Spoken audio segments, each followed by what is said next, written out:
Intel is launching its first Optane SSDs for the conventional consumer market after the introduction of high-end solutions in recent years. It has been almost 3 years since Intel and Micron first announced the XPoint 3D memory pronounced crosspoint, and implementation for customers has not set the world on fire, with the first Optane products shipped in the last 12 months.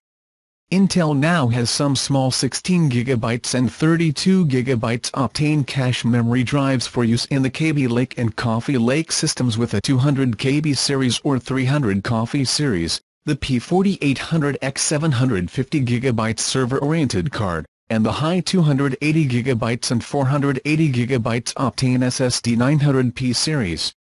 Those units now join the 800P family, an M.2 Optane solution designed to extend the unit strengths into lower price points and form factors. Those of you who have followed Optane since Intel first announced the technology are likely to be aware that it brings some specific capabilities to the table. In the first place, it is more resistant than conventional SSDs based on NAND, with much higher ratings in terms of writing units estimated per day. Second, it offers advantages in terms of latency response capability, responsiveness under load consistency and performance at low tailed depths.